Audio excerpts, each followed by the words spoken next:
História de Porto Alegre. Era uma vez. Ops!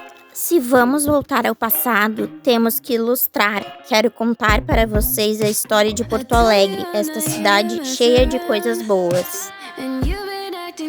Há muitos anos atrás, nestas terras viviam os índios, em plena harmonia com a natureza. Eles pescavam na beira do rio Guarani. Os indígenas matavam e plantavam e caçavam seus alimentos.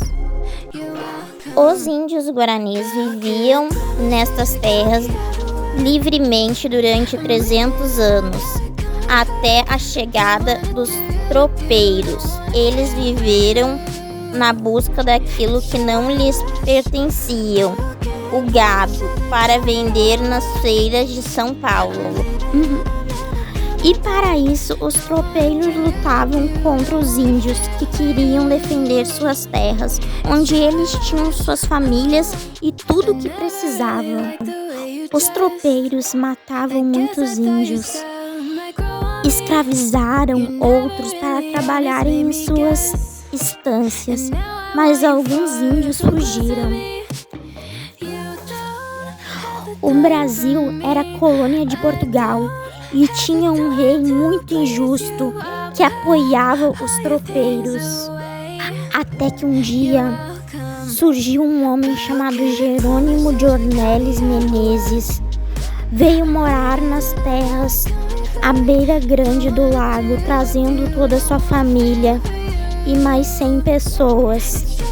Estão construindo suas casas em um morro bem alto, pois ele não era bobo e sabia admirar o belo lago e o sol a se esconder no fim do dia. Aos poucos foram construindo outras casas mais simples.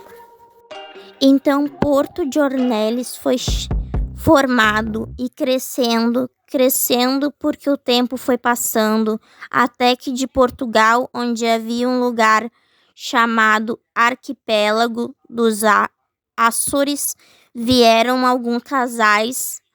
Somente 20 anos depois, eles queriam ir para a região das Missões, onde os índios habitavam, mas os soldados portugueses e os índios guaranis estavam em guerra. Então o rei de Portugal ordenou que os açorianos ficassem no porto de Ornelis até o fim da guerra. Sem saber quanto tempo levaria para acalmar a guerra, os casais construíram suas casas, fundaram olarias, iniciaram o cultivo do trigo, dando assim o nome do lugar de Porto dos Casais, em homenagem a eles mesmos.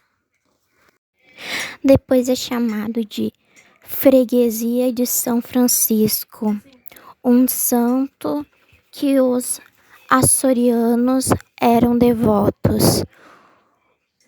Por antes era construída uma igreja na rua da praia por intermédio de um padre, mas o vice-rei, não satisfeito, ordenou a troca novamente por Freguesia de Madre de Deus. Os açorianos tristes, até que os açorianos sugeriram o nome de Porto Alegre, que lembrava a cidade portuguesa de Porto Alegre, que foi destruída por um vulcão, ficando assim Freguesia da Madre de Deus de Porto Alegre. Então, tempos mais tarde, para Porto Alegre, hoje este nome tem razão de ser, pois nossa cidade é realmente um porto muito alegre. Por fim, é essa a história.